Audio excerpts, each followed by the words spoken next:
This is a new day. This is a new day full of sound and light, cool weather, and expectation.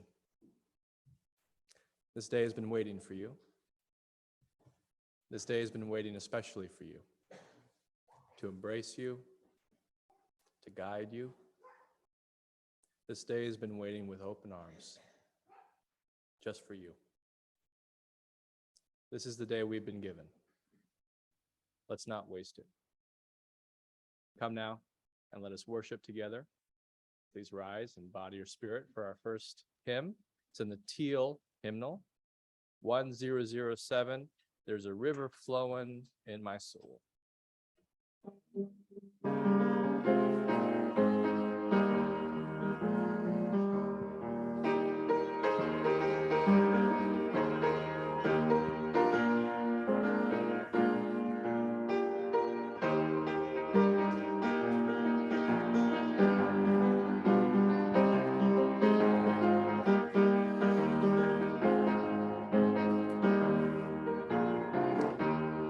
There's a river flowing in my soul. There's a river flowing in my soul, and it's telling me that I'm somebody. There's a river flowing in my soul. There's a river flowing in my heart. There's a river flowing in my heart, and it's telling me that I'm somebody. There's a river flowing in my heart. There's a river flowing in my mind. There's a river flowing in my mind, and it's telling me that I'm somebody. There's a river flowing in my mind.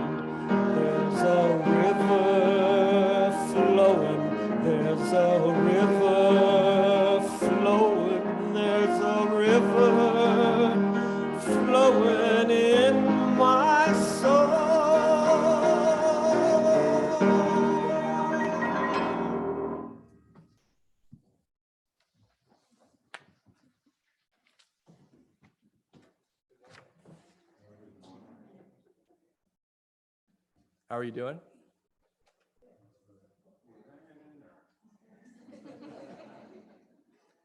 Hanging in there, right? I hear you.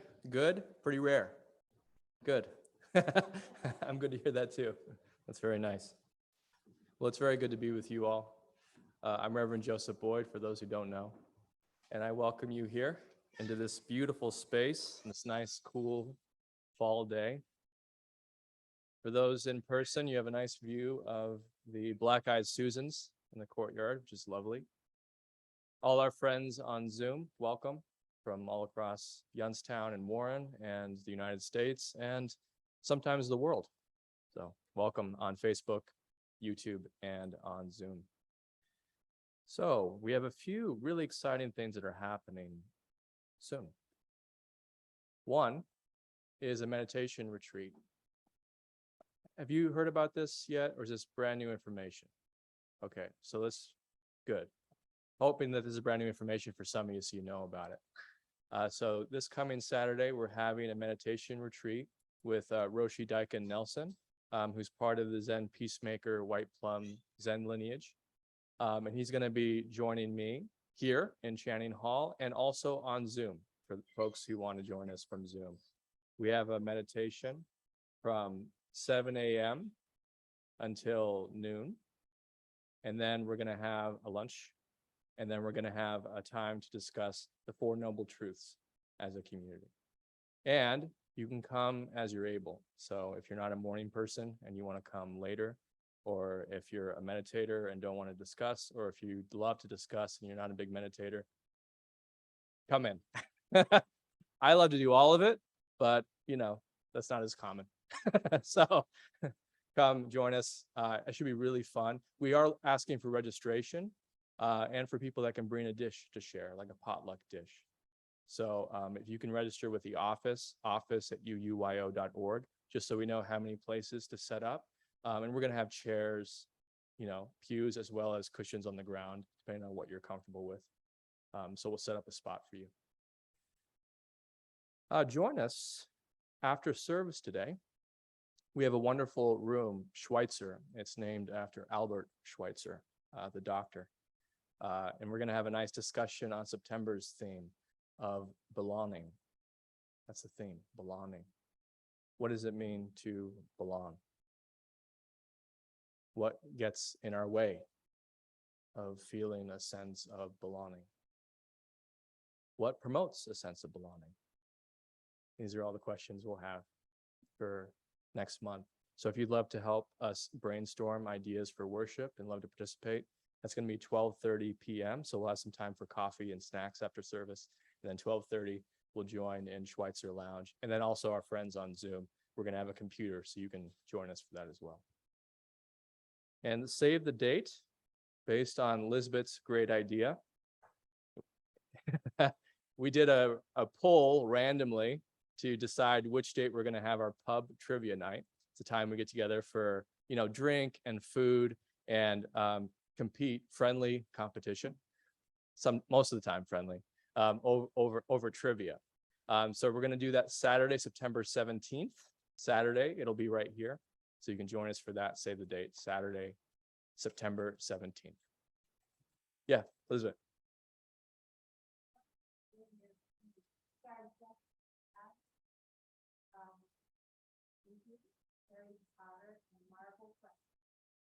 Yeah, that was the feedback we got from our last trivia night is please add more Disney categories or questions, because we had some people who came who were like whizzes when it came to Disney. I mean, new stuff that I didn't even know you could know. But hence, that's what trivia is. So, and now I'm really glad to invite Penelope Sinkovich and Lindsay Sinkovich for our child sliding.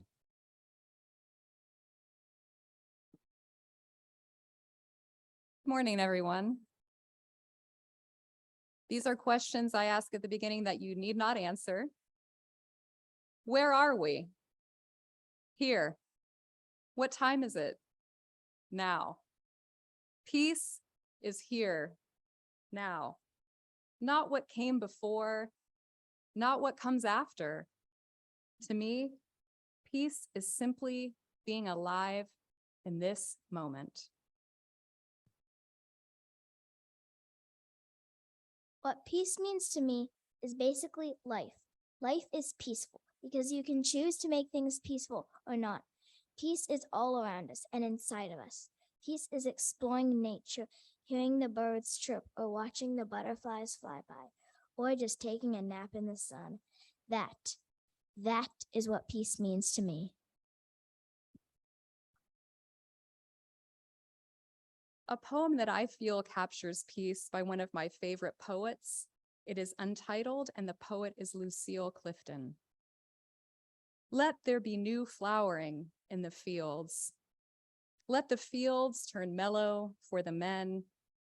Let the men keep tender through the time. Let the time be rested from the war. Let the war be won.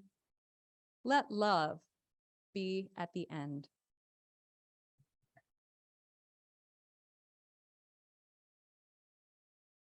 As we light this chalice, remember that you are peace and can choose peace at any time.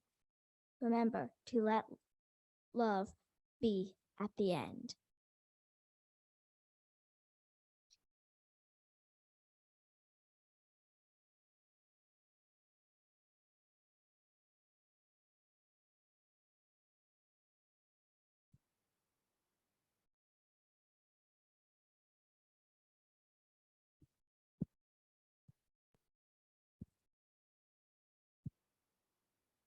Please join me in reciting our covenant, which is in your order of service.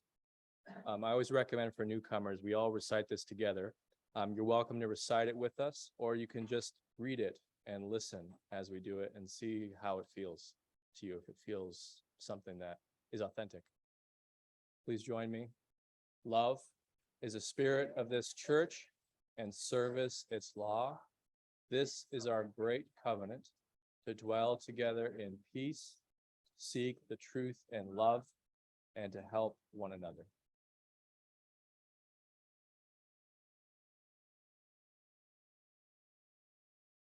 Each month, we donate all loose cash and unmarked checks put in the offering plate to a nonprofit organization whose mission and actions are consistent with the UU principles and the mission of UUYO.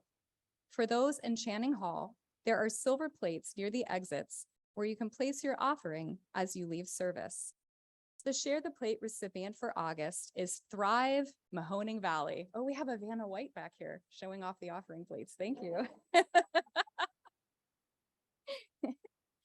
So yes, our recipient for August is Thrive Mahoning Valley. Thrive Mahoning Valley works to create a more welcoming and equitable community while striving to connect new and current residents to economic, social, and educational opportunities. Their vision is for the Mahoning Valley to be recognized as a community that is welcoming to all. One of their first initiatives was to create a community resource guide, which was a collaborative project to support families relocating to the Mahoning Valley from Puerto Rico in the aftermath of Hurricanes Maria and Irma. Since then, Thrive Mahoning Valley has partnered with Lit Youngstown and the Center for Working Class Studies to develop the Dear Mahoning Valley Story Collection Project.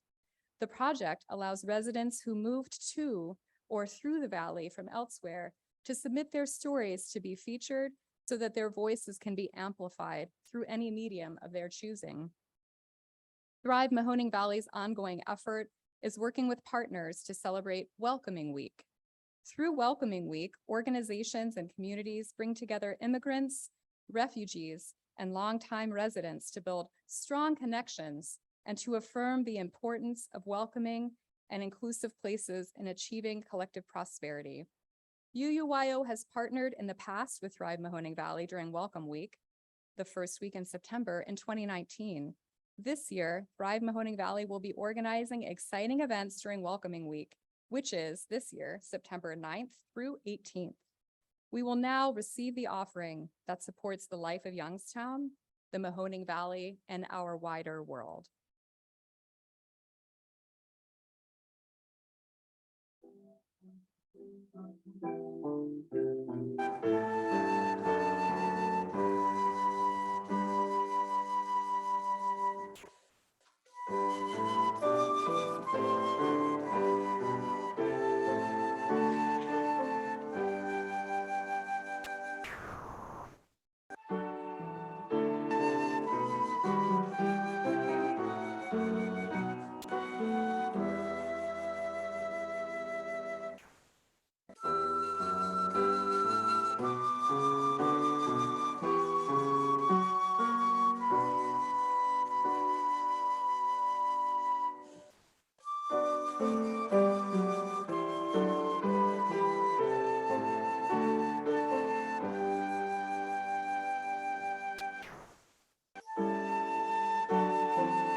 Please join me in a time of silent meditation.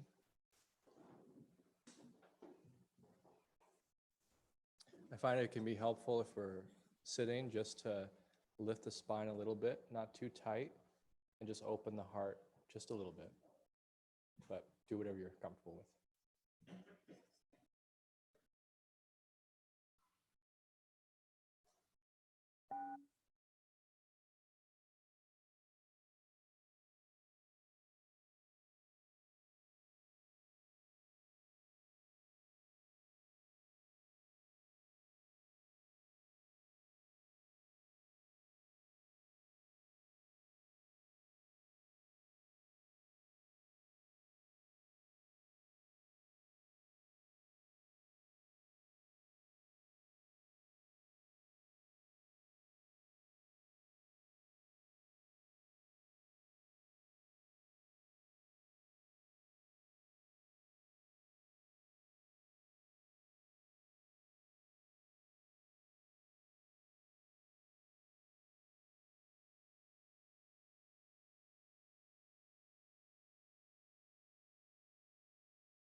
And now a reading from chapter 1 of Thich Nhat Hanh's book, Being Peace.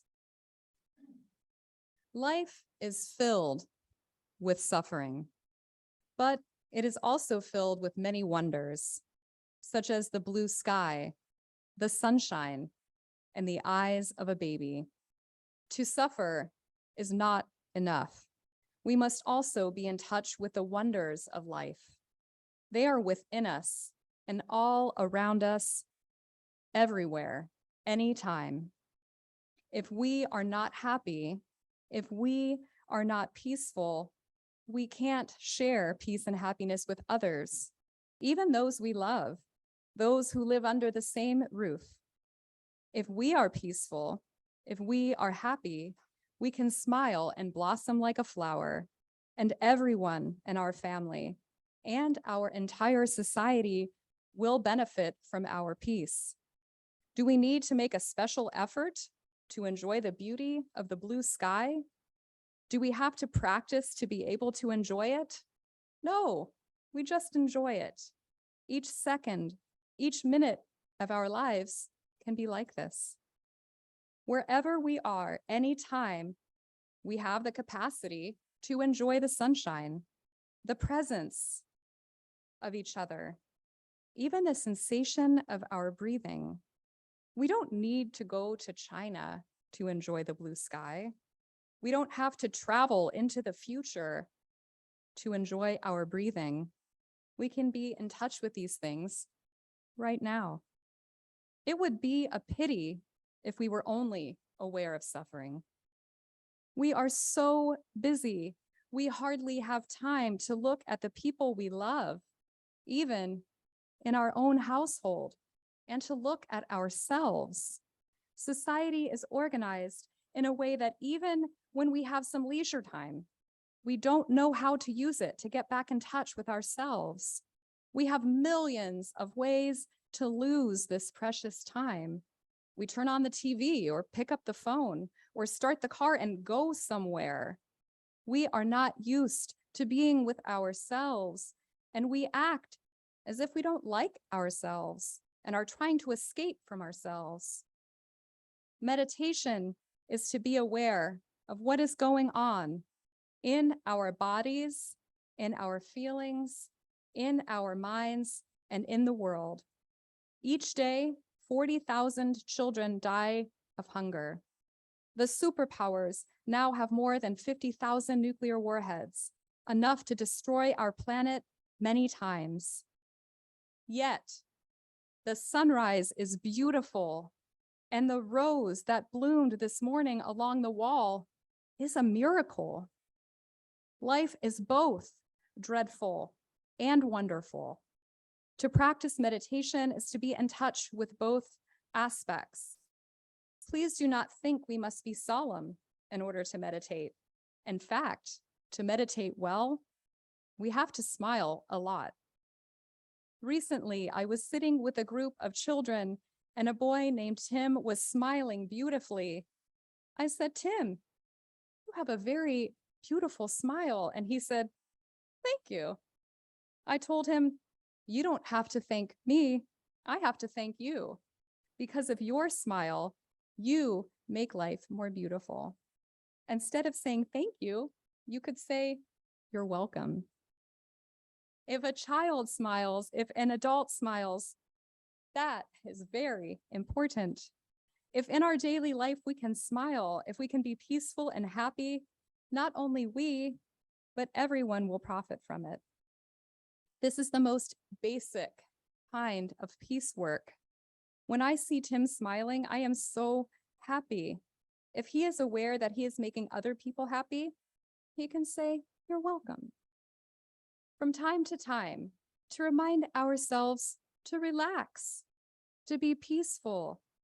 We may wish to set aside some time for a retreat. There's one happening this Saturday, by the way. A day of mindfulness where we can walk slowly, smile, drink tea with a friend, enjoy being together as if we are the happiest people on earth. This is not a retreat, it is a treat. During walking meditation, during kitchen and garden work, during sitting meditation, all day long, we can practice smiling.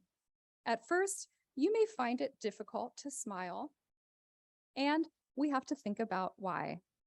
Smiling means that we are ourselves, that we have sovereignty over ourselves, that we are not drowned in forgetfulness. This kind of smile can be seen on the faces of Buddhas and Bodhisattvas. I would like to offer one short poem you can recite from time to time while breathing and smiling.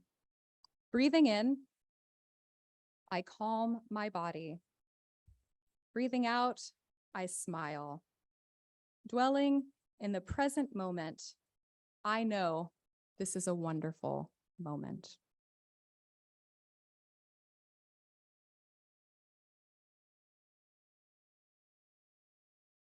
Please rise in that wonder.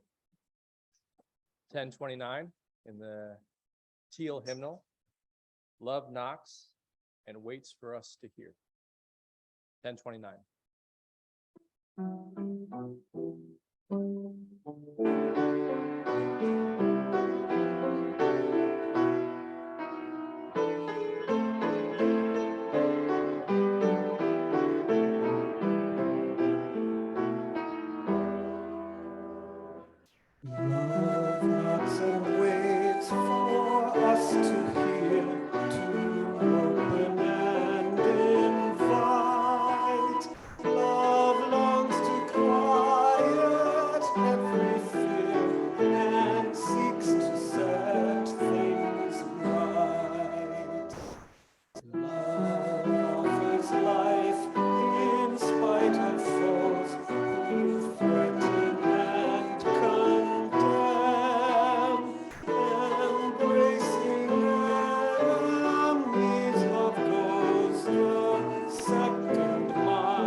We enjoyed a wonderful Shabbat with our neighbors on Friday.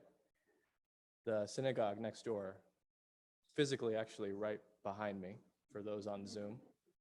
I can't see it, but I can feel it.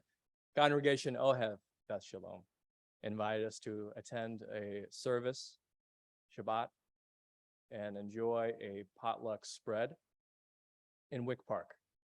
Again, for our people on Zoom, a wonderful park across the street from us.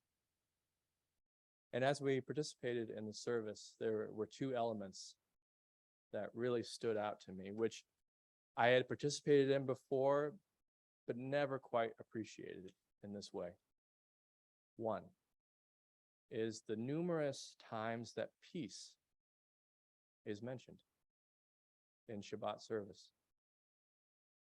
Peace with our neighbors, peace with the land, our environment, peace with those who we've loved, who have passed on, our ancestors, God as the source of peace. The other thing that I noticed was this beautiful passage about the burning bush. You know the story? A reference in Torah to the burning bush that Moses came up to, and the bush was burning but not consumed. Burning but not consumed. And the reminder in Shabbat service is that even as we encounter a world, perhaps even ourselves, that's burning, truly burning, we see that we're whole. The place is whole, unconsumed. There is some part of it that is not consumed.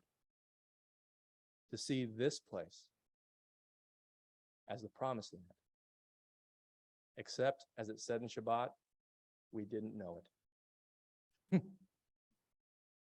In the midst of flames, there is a reality that is whole, unconsumed, and real. Here. In the evening, that sparked my imagination.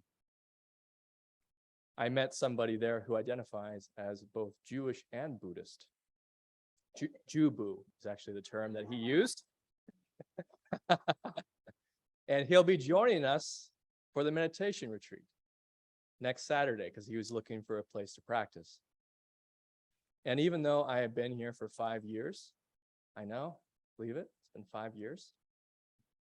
July marks 5. There are many people there who had no idea who I was. And that was lovely, actually. The opportunity to make new friends, build new relationships, and together build a new way.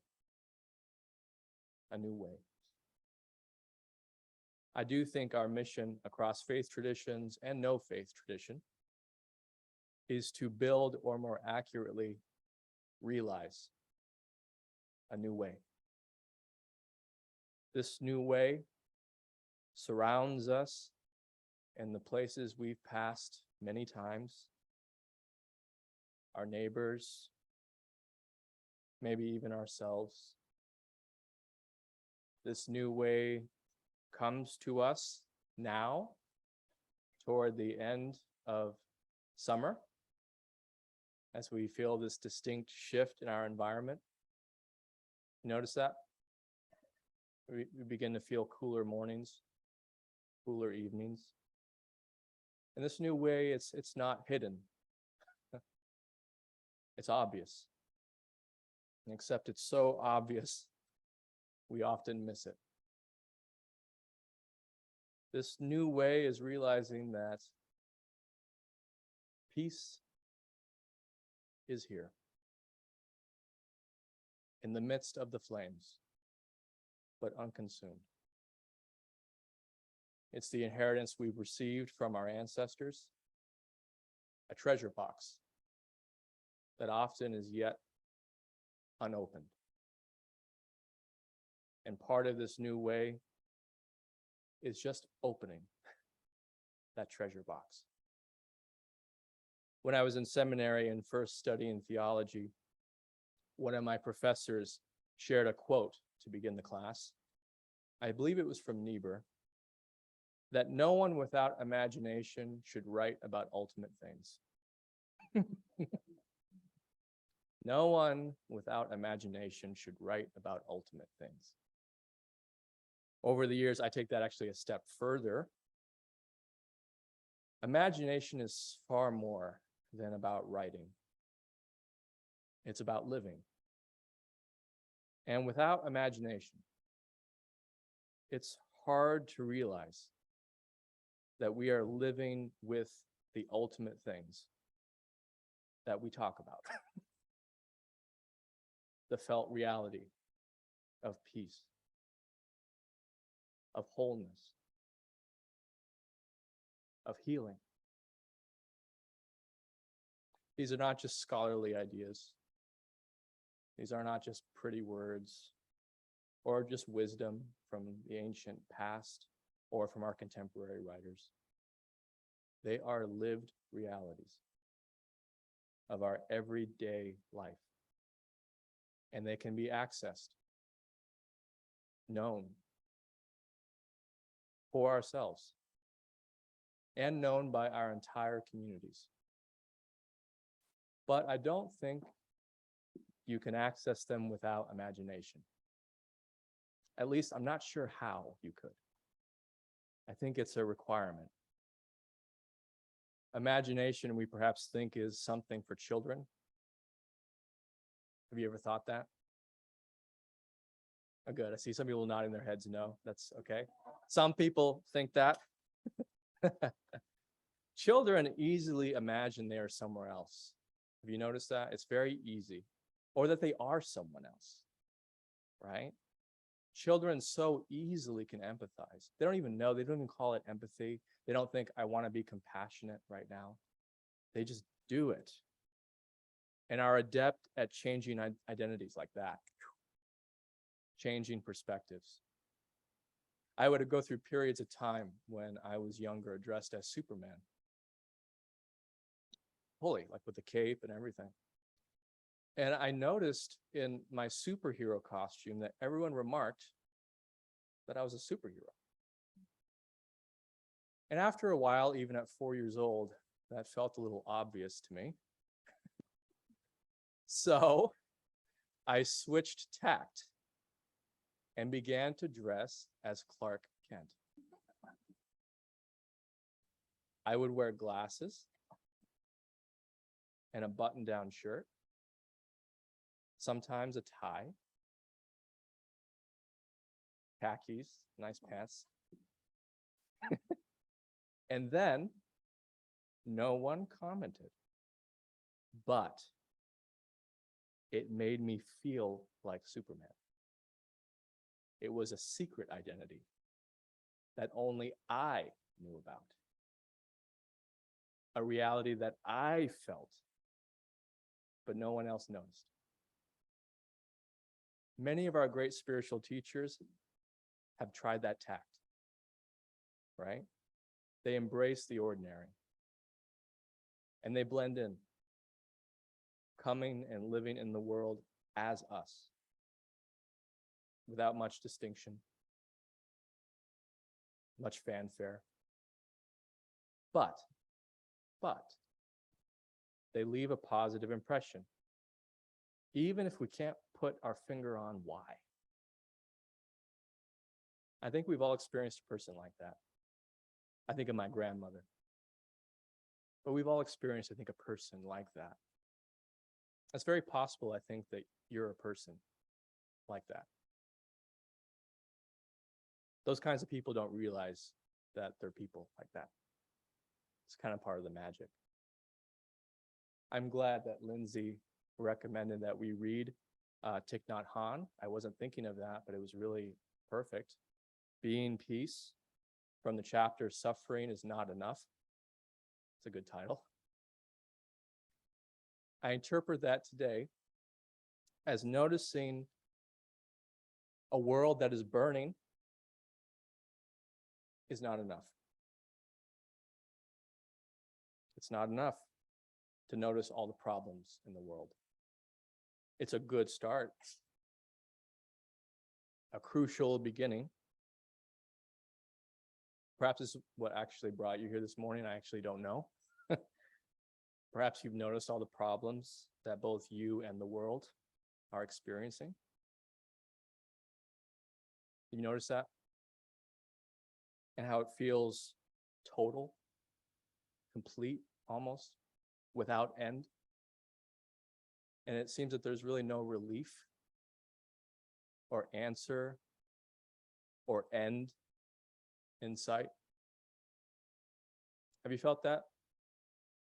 Well, that is a great beginning, but it's not enough. It's not enough. I was reminded of a story of Thich Nhat Hanh when he was invited to the San Francisco Zen Center to lead meditation. And he was leading all these monks in walking meditation. You know, it's typically you put your hands like this, and it's just walking like this, very slowly. And his instruction to the monks was, smile when you are walking. And in the middle of walking for a few minutes, he said in a very loud, strong, but kind tone, I can tell you're not smiling. If you're not smiling, you're wasting your time. If you're not smiling, you're wasting your time. Last week, we discussed about what it meant to waste time, right? In our culture, wasting time is often perceived as not accomplishing something, especially something with resale value. But there is another kind of wasting our time. Not appreciating what we have while we have it. Not appreciating ourselves, others, this wonderful floor while we're still here. I think that's what Thich Nhat Hanh might have meant by that. I've actually sat with this story for years, just that last part, for years. If you're not smiling, you're wasting your time. For years, I've sat with this. In other teachings, Thich Nhat Hanh has been very clear that we don't need to wait around for circumstances to smile about. We don't need to wait for circumstances to feel joy about. It's actually the other way around. We smile to our circumstances. We bring joy to the state that we're in. That at first was very hard for me. That's a very hard thing, at least it was for me to digest. It was hard for me because many of the circumstances I noticed I didn't like. I don't know if you've had that experience. And I felt that smiling skated over difficulty, or it enabled what I saw as wrong, painful, or unjust. It took me years, and I truly mean years, to understand that smiling or appreciating is not the same thing as liking. It's not the same thing. It's deeper than that. It took me years to understand that perhaps what Thich Nhat Hanh was recommending was what I call embodied imagination. Embodied imagination. It was a freedom of spirit. It was the embodied experience of not just imagining peace, but being peace. being peace in a time of warfare, strife, violence, hatred. I can't think of anything more imaginative than that. The challenge of that practice and the challenge that I wrestled with and felt was that it was a practice. It wasn't something you could think about. It was a practice. It was something for us to do, something that we could be. It wasn't a theory of peace or a hope of peace. It was a practice of peace. The more I read of Thich Nhat Hanh, the more I appreciated the depth of that practice. He was familiar, of course, with warfare, banned from his own country in Vietnam for speaking out against the war, living in a foreign country. And a story which I heard recently, one that I'd never heard before, was that he was at a university in the United States for a speaking engagement. He received news from one of his attendants about the details of Rodney King, who was beaten by police in Los Angeles. He said after hearing about this and recalling the death of his friend, Martin Luther King Jr., he felt despair come over him. And he thought about asking to cancel his speaking engagement because he felt he had nothing positive in that moment to share. Can you relate to that? But he continued and said something to the effect that he learned that he must smile even to his despair, even to his grief, even to the pain of that moment. And he shared that with all these university students, his grief for the United States of America, and a practice that can help us wake up to what is still not consumed. Imagine peace is something the entire world understands. Yoko Ono has learned that. The entire world understands it. It doesn't need much explaining or too much convincing. Many of us would probably say it's a good idea, even with the caveat of, I don't see how it can happen, but it's good. There is a line from John Lennon's Imagine that I'd like to share with you. And it's not the part about no religion, though I agree with that sentiment in a certain way. When my father heard that song, he talked with me about it while he was still alive. He was deeply religious and was raised that way from birth. And unprompted by me, said, yeah, if religion is used to divide, then no religion too. I share that same sentiment, but anyway. A line I would like to share is this. Imagine all the people living for today. Imagine all the people living for today.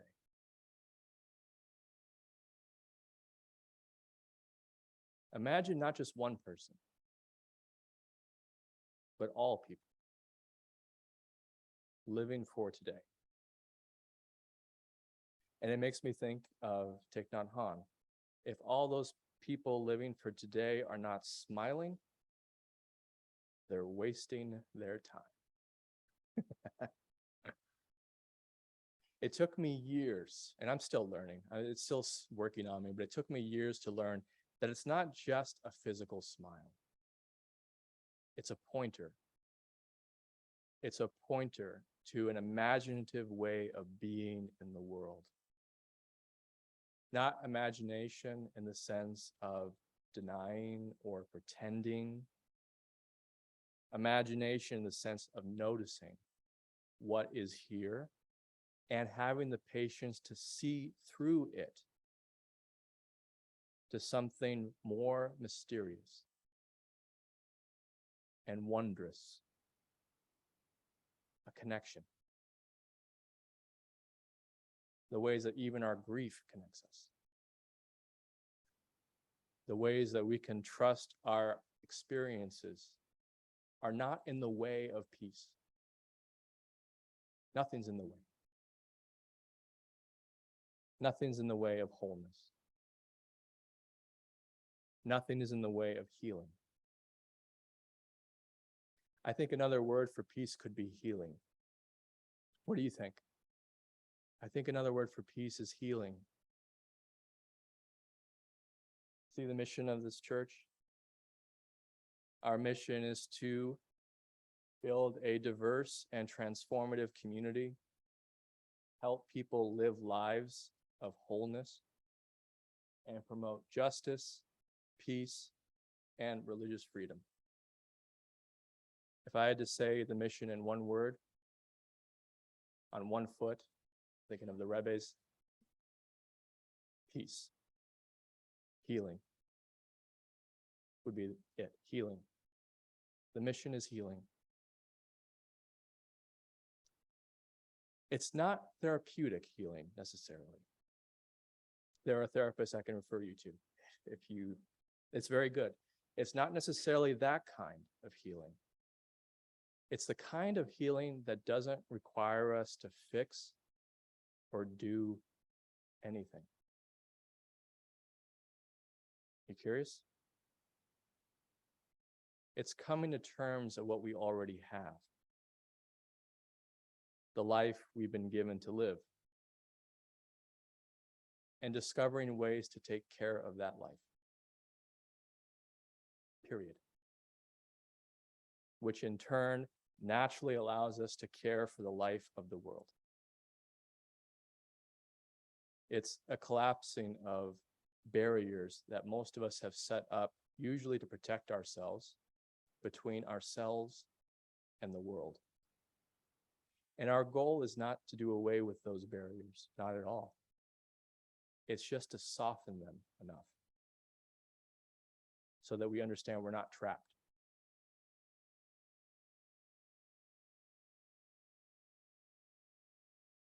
And healing, I think, is also noticing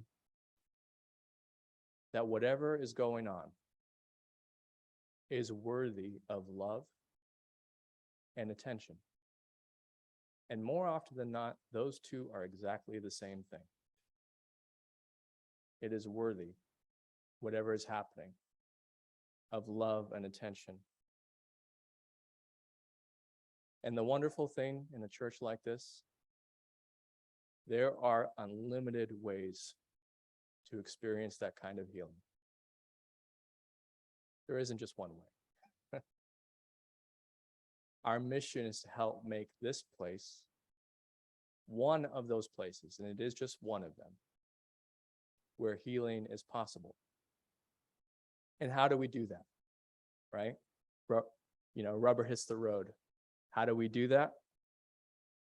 Truth be told, the more I do this, the more mysterious it seems to me.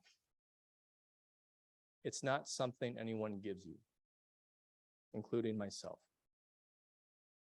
All I know is this, and it's very little, but I'll share it with you, and it's all I know, is that if we show up for each other with even a little bit of openness and a little bit of warmth, something happens.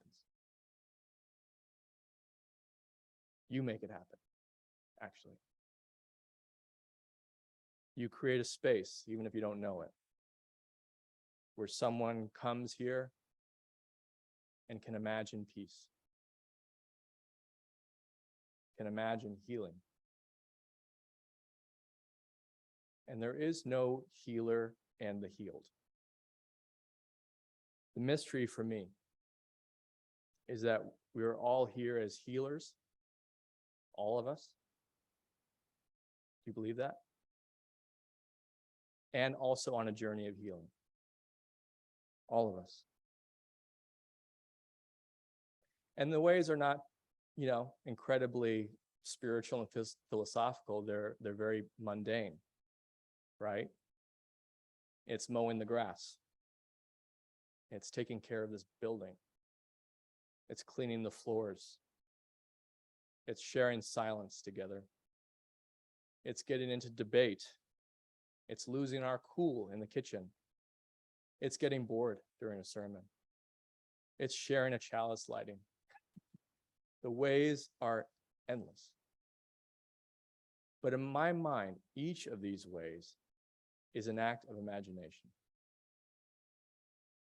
It's various and endless. What is it to take care of our life?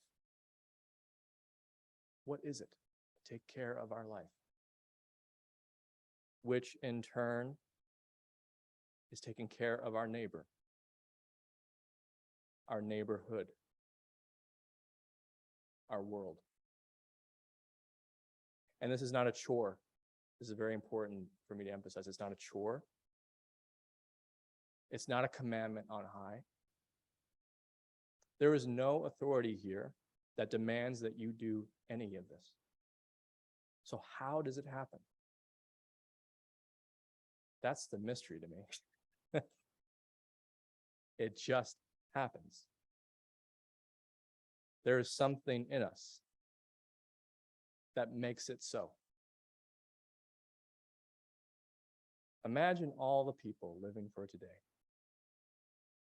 I don't need to imagine it. I just have to see it right here.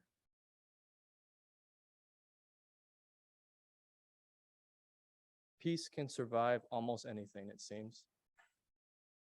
Peace can survive destruction. It can survive warfare. It can survive a pandemic. It can survive sadness and despair. How? I don't know, but it does. Peace lives here in our midst. And all it takes is a smile to awaken it. Please rise. In body or spirit for our closing hymn, Building a New Way, 1017 in the teal hymnal.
Is our cry. Peace and freedom is our cry. Without these, the world will die.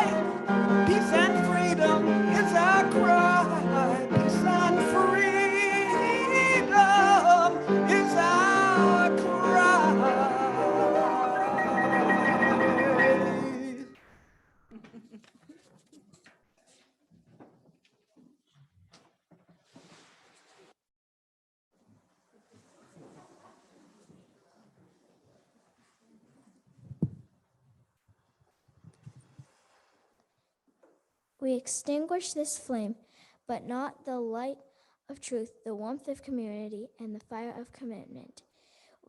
These we keep in our hearts until we meet again.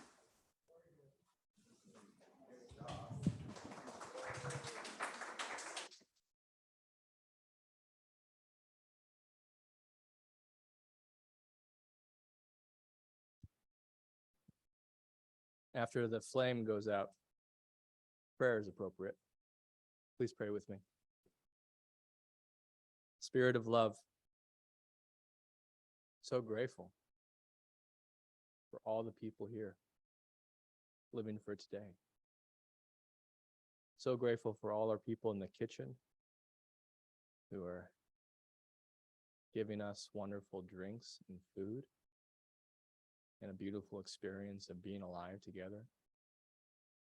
Thank you to Penelope Sinkovich for a wonderful chalice lighting and extinguishing, and Lindsay Sinkovich, and Tim Raridan and Andy Crabb, faithful duo, and for Cynthia and Tom Smotzer for wonderful music. So grateful for those who had the foresight before the pandemic to plant black-eyed Susans in our courtyard so that we could enjoy them 2 years later in their full glory. All this we are grateful for. Amen. And as you depart, please remember the one great fact. You are loved and never truly alone.